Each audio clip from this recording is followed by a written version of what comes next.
கிருஷ்ணாவதாரத்துல பகவானை கொண்டு விட்டார். கிருஷ்ணன் பிறந்ததை கொண்டாடினார் நந்தகோபுரங்கிறது வந்து நேற்றைய தினம் சரித்திரம். இந்த கம்சன் என்ன பண்ணினான்?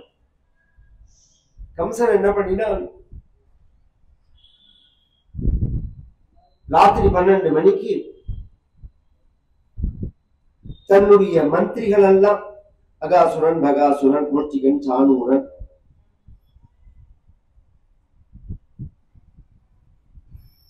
இத்தியாதி ராட்சசர்கள், இதுல பூத்தனை வேற ஒரு ராட்சசி, அவ வேற அமைச்சர் அல்ல. மந்திரி சபையில பொம்மநாட்டிக்கு சம உரிமை வேணுங்கிறாங்க. முதல்ல கொடுத்தவனே அவன் தான். பூத்தனை வேற அந்த மந்திரி சபையில எல்லாரும் உட்கார்ந்து ராத்திரி அந்த ராத்திரிக்கு யோஜனை பண்ணி, இப்ப கம்சனுக்கு பிரச்சனை யார்கிட்டேருந்து அப்படின்னா தேவதைகள்கிட்டேருந்து இல்லை. என்ன முக்த கச்ச சிகா கேச்சு, தேவதைகள்லாம் கம்சனை கண்டா நடுங்குவான். கிருஷ்ணாவதாரத்துல பிரதான சத்ரு யாருன்னா கம்சன் தான். அவதார ரீதியா சிசுபாலன் தந்தவக்தரன்னு நாம சொன்னால் அவர்கள்லாம் கம்சன் இருக்கிற பிறந்த யாருமே தலை தூக்கல். கம்ச வதத்துக்கு அப்புறம் தான் எல்லாருமே தலை தூக்கல். ஏன்னா இவன் இருக்கிறதுலே பெரிய அயோக்கியன் இவன்.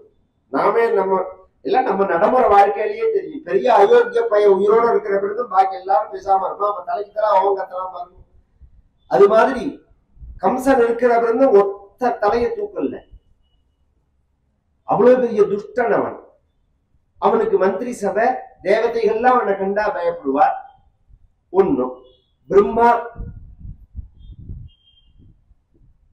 சம்புனாவா, பரமேஸ்வரன் சம்புனாவா வனோபசா, அவர் பாட்டுக்கு காட்டுல எங்கேயோ சுத்தி சஞ்சாரிங்க, அவர் தேடி கண்டுபிடிக்கிறதே கஷ்டம். அவரும் உங்களுக்கு ஒன்றும் பயமும் கிடையாது, அவர்கிட்ட இருந்து பயம் கிடையாது, பிரம்மாட்ட இருந்து பயம் கிடையாது. ஏன்னா பிரம்மா கையில ஆயுதமே கிடையாது. கமண்டலு, தீர்த்த பாத்திரம், ஜபமாலை, புஸ்தகம், தர்ப, இதை பார்த்து ஒருத்தருக்கு எங்கேயா பயம் வருமா?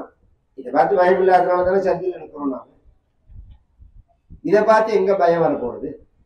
அவர் கையில இந்து மதத்துல ஆயுதமே இல்லாத தெய்வம் யாருன்னா பிரம்மா தான். பாக்கி எல்லா தெய்வத்துக்கும் கையில ஆயுதம் உண்டு, பிரம்மாவுக்கு ஆயுதம் கிடையாது. பயம்ங்கிறது விஷ்ணு தான்.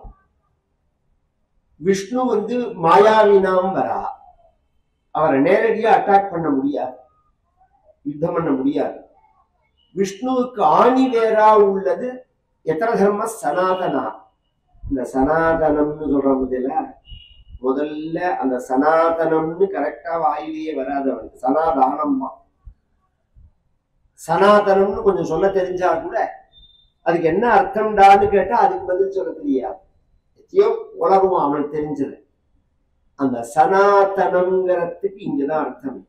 எத்தனை தர்ம சனாதனா தத்ரச்ச பிரம்மகோ விப்ராஹா தபோயஜ்ஞா சதக்ஷிணாஹா தஸ்மாத் சர்வாத்மநாராஜன்னி பிராமணான் பிரம்மவாதினஹா. அந்த சனாதன தர்மம்ங்கிறது என்னன்னா தத்ரச்ச பிரம்ம கோ விப்ராஹா தபஹா யஜ்ஞா சதக்ஷிணாஹா. பிரம்மன்னா வேதம், கோன்னா பசுமாடு, விப்ரர்கள்னா அந்தணர்கள், வேதம் ஓதக்கூடிய அந்தணர்கள், தபஸ் தவம், யாகம் தட்சிணையோட கூடின யாகம். இந்த 5 தான் சனாதன தர்மத்துக்கு மூலங்கள். மூலங்கி விஷ்ணு தேவானாம் எத்தனை தர்ம சனாதனா தத்ரச்ச பிரம்மகோ விப்ரா. இந்த 5 அழிச்சுட்டா பெருமாளுக்கு பலம் குறைஞ்சு போயிடும். இந்த 5 அழிக்கிறதுக்கு பதிலா இதுல 1 அழிச்சுட்டா பாக்கி 4 தானாவே அழிச்சு போயிடும். தஸ்மாத் சர்வாத்மநாராஜன். இப்ப என்ன சொன்ன?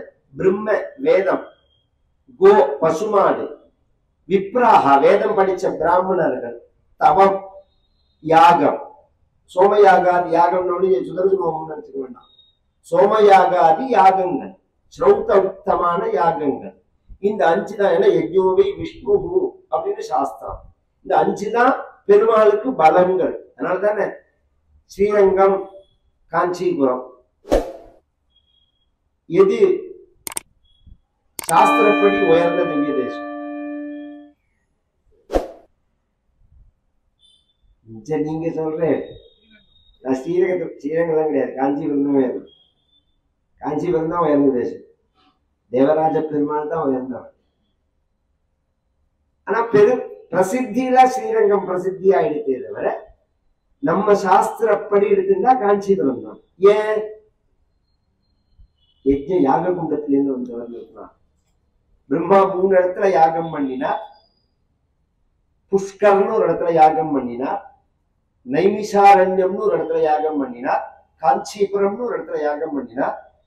புஷ்கரம்னு ராஜஸ்தான்ல இருக்கு அந்த க்ஷேத்திரம். புஷ்கரம் சுஷ்கரம், கங்கையில போய் கூட ஸ்நானம் பண்ணக்கூடிய பாக்கியம் கிடைக்கும். புஷ்கரம் போகிற பாக்கியம் கிடைக்காது. ஏன்னா அங்க பகவான் தீர்த்த வடிவத்துல வந்தார். அதனால அங்க தீர்த்த நாராயணர்னு பேரு பகவானுக்கு. இந்த பாகவதர் இப்ப நான் சொல்றேனே, பாகவதத்திலேயே இத எங்க சொல்லி கேட்டா உயர்வு அப்படிங்கிறதுக்கு 3 இடம் சொல்றது. இந்த 3 இடத்துல இந்த பாகவதத்தை சொல்லி கேட்டா ரொம்ப புண்ணியம் அப்படிங்கிறது. புஷ்கரே மதுராயாஞ்ச துவாரவத்யாம் விசேஷதா. புஷ்கரம் தான் முதல்ல, அப்புறம் மதுரை, அப்புறம் துவாரகை. அப்படி இந்த கதையோட ஒரு விஷயத்தை சொல்லிட்டு போறேன். துவாரகையில அபாரமா சப்தாகம் நடந்தது. ஒரு 4 மாசம் முன்னாடி பண்ணினோம். மதுரால பண்ணியிருக்கோம், அடிக்கடி பண்ணுவோம். புஷ்கரத்துல எங்க அப்பா பண்ணியிருக்கார், அண்ணா பண்ணியிருக்கார். நான் சொல்றதெல்லாம் 30 வருஷம் முன்னாடி. 2026 ஜனவரி 25 பிப்ரவரி 1 பர்யந்தம் புஷ்கரத்துல சப்தாகம் நடக்கிறது. புஷ்கரத்துல மூலபாராயணத்தோட சப்தாகம் அப்படிங்கிறது நடக்கிறது. கொஞ்சம் குளிர் கூட அந்த இடத்துல. பரமதிவ்ய தேசம் அது. தீர்த்தநாராயணன் பகவானுக்கு பெயருங்க. அதுக்கு அடுத்தது நைமிஷாரண்யத்துல பண்ணினா பிரம்மா அரண்யமா வந்தார். அதனால அதுவும் ஒரு திருப்தி ஏற்படல. காஞ்சிபுரத்துல பண்ணும்போதுதான் அந்த யாகத்திலிருந்து வபா பரிமளோல்லாச வாசிதாதர பல்லவம் முகம் வரதராஜஸ்ய மந்தஸ்மிதமு. அபைதீக்ஷர்னு ஒரு மகா அவர் சொல்றார். அங்க அவர் வாஜ்பேயம் பண்ணினார். அந்த காஞ்சிபுரத்துல அவர் வாஜ்பேயம் பண்ணினார். அந்த பெருமாள் எப்படி இருக்கான் அப்படின்னு சொல்லும் போது வைத்தீஸ்வரனாரோ இல்ல யார் ஏதோ ஒரு மகான் சொன்ன ஸ்லோகம்னு வச்சுக்கோங்களேன். வபா பரிமளோல்லாச வாசிதாதர பல்லவம். அந்த யாகத்துல கொடுக்கக்கூடிய ஹவிஸுக்கு வபைன்னு பேர். அதை சாப்பிட்டுட்டு அது அப்படியே உதடுல அந்த பளபளப்பு தெரியறதா பகவானுக்கு. சில பேர் முலாப்பி தொட்டு இட்லி தோசை சாப்பிட்டு வாயை அலம்பினாலும் உதடு மின்னும் அப்படியே எண்ணெயில. அது மாதிரி பகவானுடைய உதடு அப்படியே மின்றது அந்த வப சாப்பிட்ட. வபா பரிமளோல்லாச வாசிதாதர பல்லவம் முகம் வரதராஜஸ்ய மந்தஸ்மிதம் உபாஸ்மயே. ஏன் தேவராஜன் தாத்தா கதை சொல்லும் போது வரதராஜன் ரங்கராஜன் தான் சொல்லுவார். முதல்ல வரதராஜன் தான் சொல்லுவார், அப்புறம் தான் ரங்கராஜன். சாஸ்திரப்படி சிரேஷ்டமான காரணம் யஜ்ஞோஹி சிரேஷ்டதமம் கர்மா இல்லையா. அந்த யாகம் அப்படிங்கிறதுதான் விசேஷம். அந்த யாகத்தை இந்த யாகங்கள்லாம் விஷ்ணுவுக்கு பலம்னு சொன்னேன். இதுல 5ஐயும் அழிக்கிறதுக்கு மேல 1 அழிச்சுட்டா தஸ்மாத் சர்வாத்மனாராஜன் பிராமணன் பிரம்மவாதிதான்.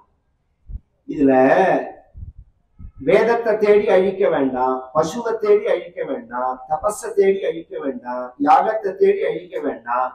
1 அழிச்சா பாக்கி 4 அழிஞ்சு போயிடும். யாரு? பாப்பான ஒழிச்சா எல்லாம் ஒழிஞ்சு போயிடும். இன்னைக்கு சொல்ற வார்த்தை இல்லது. கம்சங்காலத்திலேருந்து ஒரு ஆச்சரியம் என்னன்னா, கம்சங்காலத்திலேருந்து இந்த வார்த்தை இருக்கு, பாப்பான ஒழிக்க முடியல.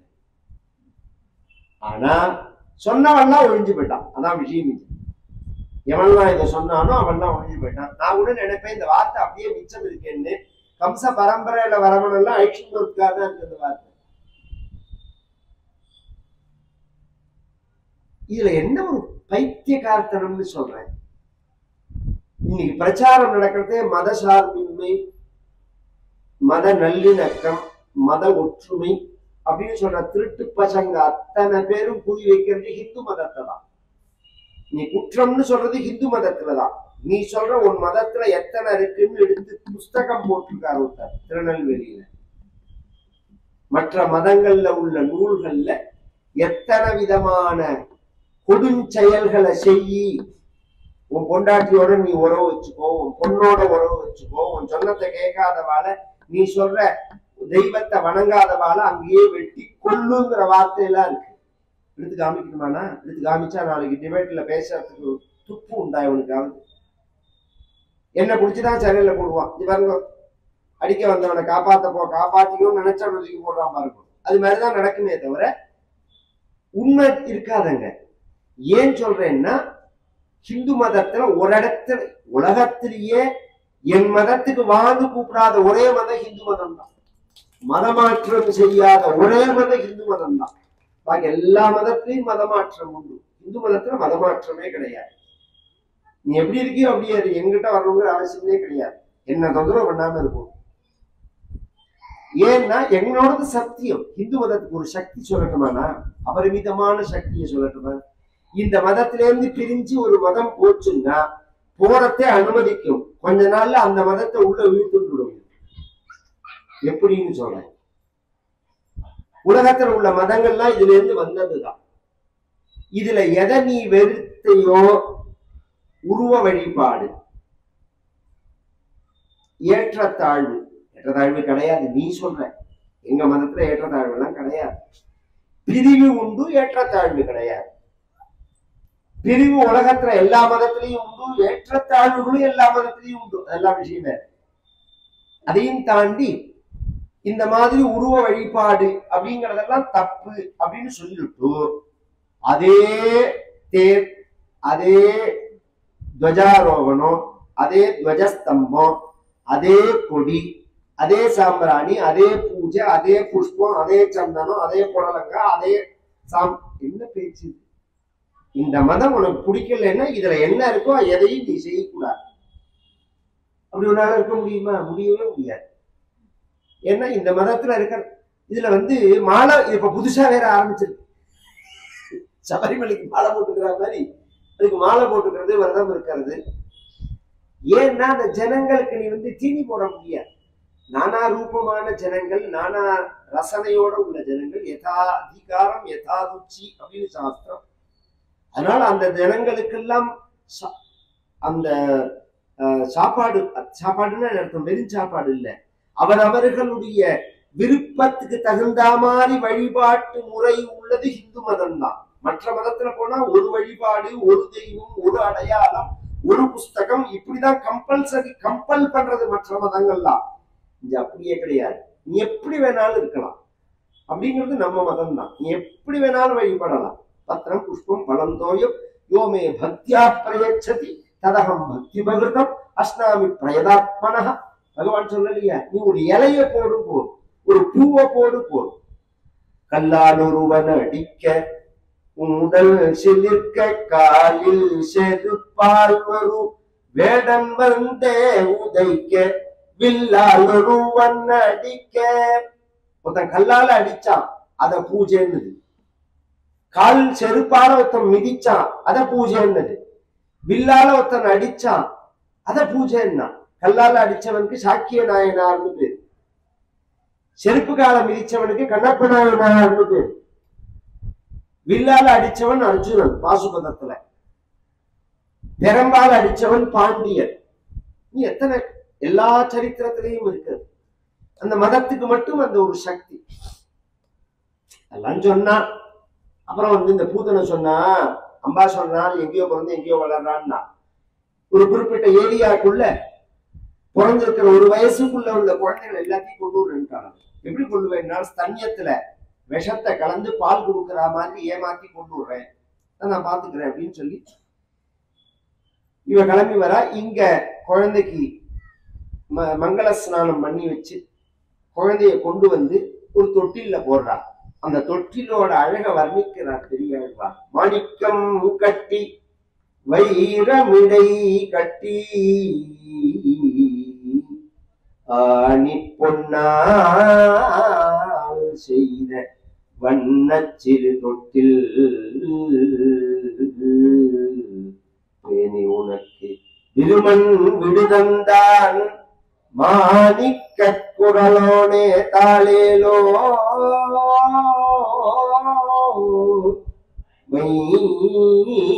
மையமனந்தானே தாளேலோ.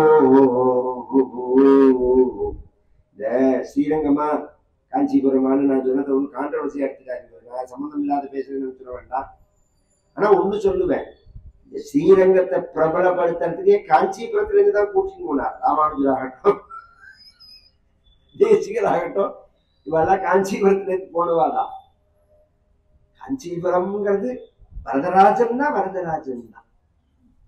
அது அந்த அதுக்கு சமம் அதுதான். அதான் அப்புறம் தான் திருப்பதி பெருமாள் கூட. திருப்பதி எல்லாம் கூட பெருசா நம்ம எடுத்துக்கிறதே கிடையாது. சாமி தரிசனம் எல்லாம் பண்ணிட்டு வரும். பிரதான கஷேத்திரம் வைஷ்ணவத்துல காஞ்சிபுரம் தான்.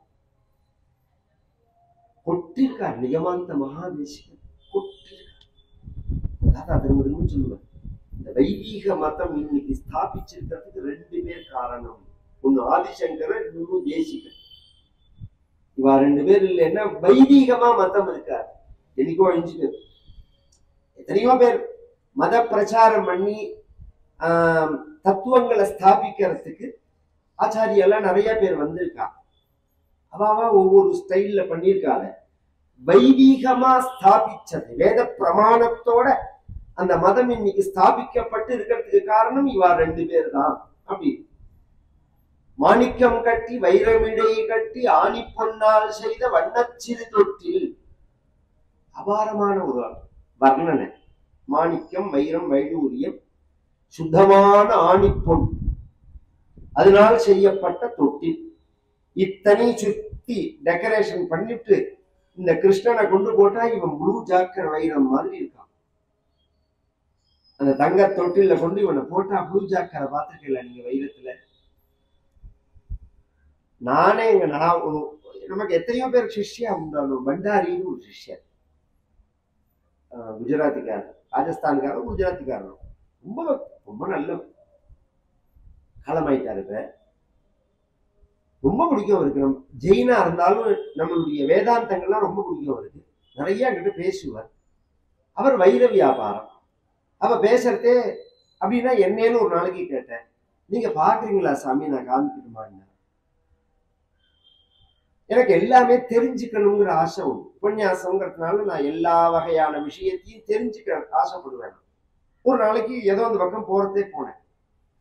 இவ்வளவு பெரிய இந்த மண்டபம் அளவுக்கு ஒரு மேடை, அந்த மேடையில ஒரு மூட்டையை கொண்டு கொட்டினார். சுமார் ஒரு 1,00,000 கல் இருக்கும். அவ்வளவு பெரிய வியாபாரி, வைர வியாபாரி. 1,00,000 கல் வைரக்கல் இருக்கும். வெரைட்டியா எல்லாம் கொட்டி முடிச்சுட்டு ஒரு வெள்ளை லைட்டை போட்டா எல்லாம் பல பல பல பலன்னு அமக்கலமா இருந்தது. அதை அணைச்சிட்டு ஒரு நீல லைட்டை போட்டா இத்தனை கல்லுல அங்க ஒண்ணு, இங்க ஒண்ணு, இங்க ஒண்ணு, இங்க ஒண்ணு, இங்க ஒண்ணு, இந்த கல்லு மட்டும்தான் பிரகாசமா இருக்கு. இதுதான் ப்ளூ ஜாக்கர். இதுலயே நீல கலர் ப்ளூ ஜாக்கர்னு சொல்லுவா. வைரத்துல ஃபர்ஸ்ட் குவாலிட்டி அது. அந்த வைரம் மாதிரி இருக்கானா. அதனாலதான் கோபால ரத்னம், புவனைக ரத்னம், கோபாங்கனா, யௌவன பாக்ய ரத்னம், ஸ்ரீ கிருஷ்ண ரத்னமா வர்ணிக்கிறது பகவான். குழந்தை எல்லாம் கொஞ்சறது. 6வது நாள் பூத்தன வர தாம் கேசபந்தம் யதிசக்த மல்லிகா பிருகன்னிதம்பஸ்தர கிருஷ்ண மத்தியமா. இவ ராட்சசியா வராம ஒரு நாட்டியக்காரி மாதிரி ட்ரெஸ் பண்ணிட்டு வரா. சின்ன பொண்ணு மாதிரி. இவளை பார்த்தா பணக்கார வீட்டு பெண்ணு மாதிரி இருக்கு. அதனால அங்க இருக்கக்கூடிய இடையர்கள்லாம் பொதுவாவே ரொம்ப சாது ஜனங்க. ஒரு காலத்துல நம்ம தேசத்துல இன்னைக்குமே சாது ஜனங்க. இத்தனை விழிப்புணர்வு பிரச்சாரம் பண்ணியும் ஒருத்தர் வீட்டுக்குள்ள வந்தா நாம என்ன சொல்றோம்? நாம பொடா வெளியிலேன்னு நீ நம்ம யாரையும் சொன்னதே கிடையாது. கொஞ்சமாவது வாசல்னு வாங்க, என்ன விஷயம், என்ன வேணும் உங்களுக்கு, அப்படிதான் நம்ம பேச்சு கொடுக்குறோம். ஒரு 2 நிமிஷத்துல பேச்சுல ஏமாந்து போனா உள்ள ஆயிடுச்சு தீர்த்தத்தை கொடுத்து ஏமாத்தி கொண்டு போயிடலான்னு வச்சுக்கோங்களேன். நாம தர்மம் தான் பண்ணணும்னு நினைக்கிறோம். இந்த காலத்திலையும் ஏமாறோம். ஒரு ட்ரெஸ்ஸை பார்த்து அந்த காலம் அறிவொன்று இல்லாத ஆயர்குலம்னு பெரியாழ்வார் சொல்லும் போது இந்த இடத்துல அறிவொன்று இல்லாதன்னா முட்டாள்னு அர்த்தம் இல்லை, கபடம் இல்லாதன்னு அர்த்தம். அவர்களுக்கு காப்பாற்றியுமே தெரியாது, சுத்தமான ஜனங்கள். வாங்க வாங்கன்னு சொல்லி இவ ராஜகுமாரி, இவ மகாலட்சுமியா தான் இருக்கணும், தன் பதியை பார்க்கறது. கோபியா ஸ்ரீயம் திரட்டு நிவாகதம் பதிம் அப்படிங்கிறார் சுகாச்சாரியார். இவன் மகாலட்சுமி, இவன் கிருஷ்ணன் இந்த குழந்தை இருக்கானே, இவன் ஸ்ரீயப்பதி வைகுண்டவாசி, இவனை பார்க்கறதுக்காக வந்திருக்கான்னு அவளுக்குள்ள பேசிக்கிறா. தொட்டில கிடக்கிற குழந்தைய தூக்கி இவன் சன்னிபானம் பண்ணி வைக்கிறதே 6 நாள் குழந்தை அவளை கட்டியா பிடிச்சிருந்தான். காடம் கராப்யாம் பகவான் பிரபீட்யதத் பிராணை சமம் ரோஷ சமன்விதோ பிபத். பாட குடிக்கிற மாதிரி தூக்க கலக்கத்துல அவளோட பிராணனையும் சேர்த்து குடிச்சு அவ சரீரம் உருமாறி கீழே விழுந்து ஒரு பூகம்பம் ஏற்பட்ட மாதிரி புழுதி அடங்க கோபிகைகள்லாம் அவ மேல கடந்த கிருஷ்ணனை தூக்கின்னு கோமூத்திரேன ஸ்நாபயித்வான்னு திருஷ்டி பரிகாரங்கள்லாம் பண்ண. இவள் உடம்ப கண்ணன் துண்டமா வெட்டி கொண்டு போய் யமுனக்கரையில வச்சு எரிச்சா ஒரே கந்தமா சாம்பிராணி வாசனை, அத்தர் வாசனை, ஜவ்வாது வாசனையா வர. இது யோகீஸ்வரர்கள் உடம்பத்துல இருந்தா, ஞானி சித்தர்கள் உடம்புல இருந்தா அந்த மாதிரி வாசனை வரும். இவ மோட்சத்தை அடைஞ்சால்னு அர்த்தம். இவ உடம்புல அந்த பிணவாட வராம வாசனையா வந்ததுனால இவ மோட்சத்துக்கு போனான்னு.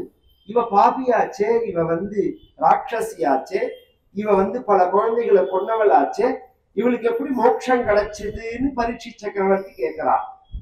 அதுக்கு சுகர் சொல்றார், பூதனா லோக பாலக்னி ராட்சசி ருதிராசனா ஜிகாம்சயா பிஹரயே ஸ்தனம் தத்வாபசத்கதிம் கிம் புனஸ்ரத்தயா பக்தியா கிருஷ்ணாய பரமாத்மனே. அவ லோகபாலக்னியா இருந்தாலும், பல குழந்தைகளை கொன்னவளா இருந்தாலும், ராட்சசியா இருந்தாலும், ரத்தத்தை சாப்பிட்டவளா இருந்தாலும், ஜிகாம்சயாபி ஹரையே ஸ்தனம் தத்வாப சத்கதி, அவளோட பாலை கொஞ்சம் பகவான் குடிச்சிட்டானோ